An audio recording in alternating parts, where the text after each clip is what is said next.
This is John for the Everyday Fan Sports. Today, I have the pleasure of being on the beat with one of my favorites, one of my childhood favorites. I love this guy, Jody Davis of the Chicago Cubs. How are you, sir? Well, I'm doing great, doing great. It's good to see you, man. Thank you for your time. Much appreciated. No problem. Let me start by asking you, were you a collector of baseball cards when you were a kid? I did, but not, I wasn't, I think I got the cards more for the bubble gum than anything. And I think all those cards ended up on my bicycle spokes, but I had a shoebox full for a while, but I probably got a little bored with it. Well, did you get excited when you made your first appearance on a baseball card? Oh yeah.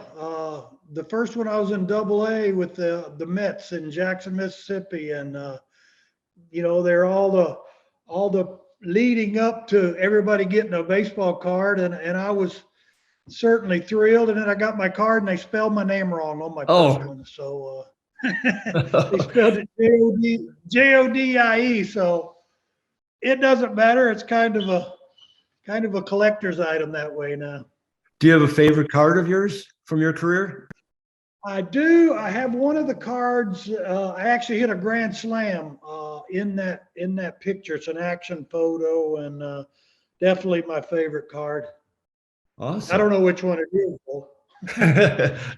Hey, I don't have any cards, so I'd be ecstatic to have any. So, what would be your favorite memory, or any like big memory that sticks out aside from winning the winning the Division '84? Any other great memories of that season? Well, that's the biggest thing, the winning. Dallas Green put all the pieces of the puzzle together there. He brought in Gary Matthews and Bob Dernier at the end of spring training, which gave us a lot of confidence. Sarge was a great leader, and Bobby D was a great leadoff man, and it gave us an actual center fielder, leadoff man, and then some veteran experience in the middle of the lineup. So Dallas putting the pieces of the puzzle together, and Sutcliffe coming over, and then Eckersley, and that bunch of guys was just a family. We did a lot of stuff off the field together, and just a great bunch of guys. Well, one of the things you guys did was the song. How was that, singing on the Men in Blue song? That's a crazy story. We had a friend out in Los Angeles that did some movies, and they got to talking about, we're all a bunch of country music fans, and they started talking about doing a country song, and wrote the song. And actually, we had a studio there in Chicago lined up for the evening after a day game. So I think we had the studio at about 5:15 or 5:30 or something, and the game got rained out, so they called the game off about 11 o'clock. And so the five of us went across the street to Murphy's and started drinking. And so by 5:30, we thought we sounded pretty good. Well, as a Cub fan, we loved it. We absolutely loved it. That was awesome.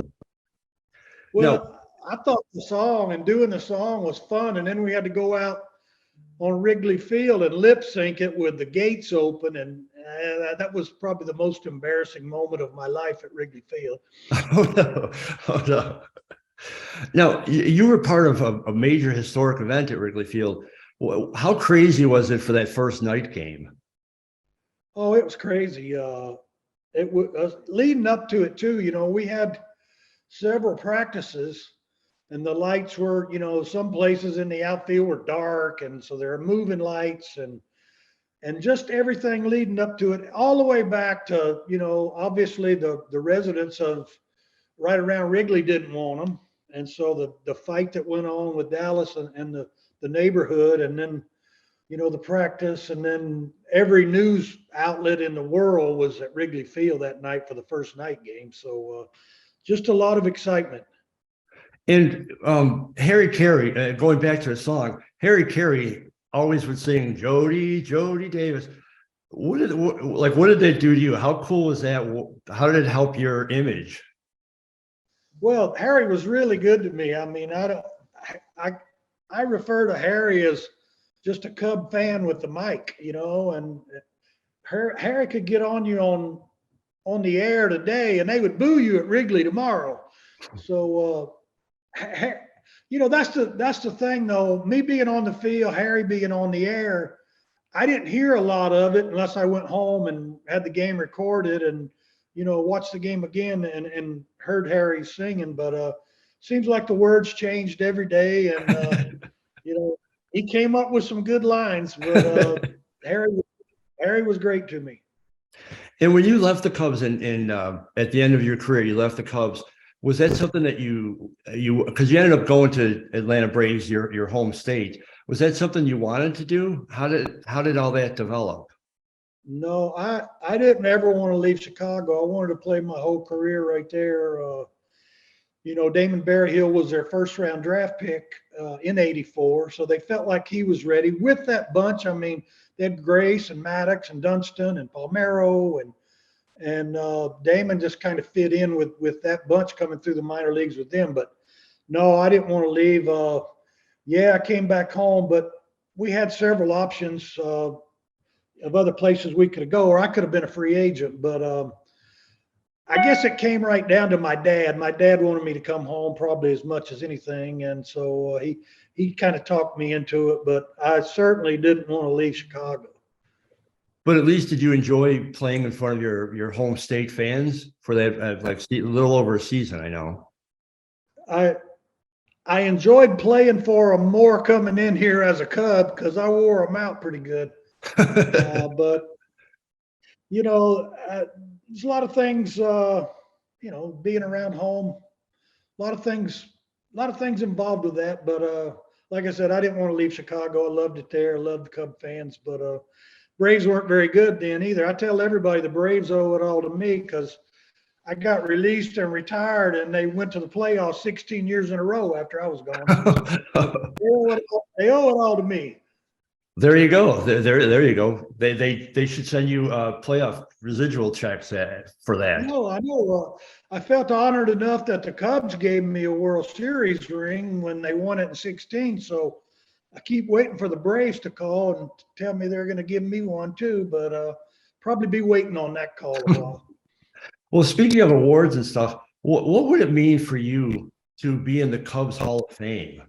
Personally, I think you should be in it. I think they should. There's several players, and you are certainly at the top of that list. Well, it would mean everything to me. I wasn't good enough, didn't play long enough to be in the Baseball Hall of Fame. Certainly proud of some of my teammates, Rhino, Lee Smith, those guys. Certainly proud of them. But Cubs Hall of Fame is, the years that I spent there, being a part of that '84 team, where I rank in a lot of the statistics. I think I'm second in just about everything catching wise. So I feel like it's just a matter of time, but it would mean everything to me.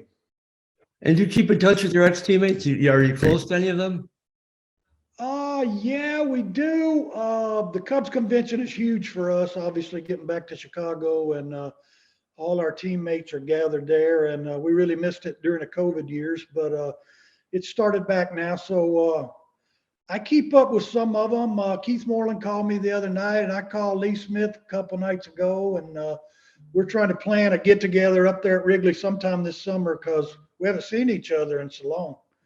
So what do you do now what do you do on a typical day? What's your relaxation? Well, I've got 30 acres down here in Georgia, so there's always something. The grass needs cutting, the hedges need trimming, swimming pool needs cleaning. So there's always something going on, but I love to hunt and fish, and I'm a big bow hunter, and turkey season's just opening up now around the country. So some of the states that I hunt haven't opened yet, but love to get out in the woods and just kick around, play with some turkeys and some deer. And I know love to fish too. And on the screen, we've got your social media numbers here on the screen, but you've just started recently. You've got on social media. You're very active on it. Is that to meet the fans? Is that to get your name out there? What do you enjoy about the social media? Well, like I said, I've never done it, so I didn't really know a lot about it or what was happening. But it's interesting to see, from a player side when you're at Wrigley Field or you're on the road playing, you understand how awesome Cub fans are there. They're everywhere all over the country, and now to get on Twitter and Facebook and see just how excited they are every day. I mean, all the lineups are posted at noon, and people that really follow it, and it's good to see it from that side. Jody, really, I so much appreciate your time. As I said, I was a huge Cub fan. I actually have one of your bats. One of the going back to one of the seasons, I would go there after school, and one of the bat boys, I was talking to him. I asked him for a bat. He asked me which player. I said Jody, and he came out with a Jody Davis bat, and it's hanging in my room, and it's one of my prized possessions. And talking to you has really been a thrill, sir, and I really appreciate your time. Well, thanks for having me on. Hope to get back to Wrigley, and maybe I get to see you up there one of these days. Well, if you're ever there, I would love to buy you a beer, my friend. All right, you be careful. Be careful. It's an open offer. It's on video now. I can't back out now. All right, sounds great. Thank you very much, Jody. Really appreciate everything you've done for the Cubs, and really appreciate your time, sir. Okay, thanks for having me. Take care, sir. All right. Bye-bye.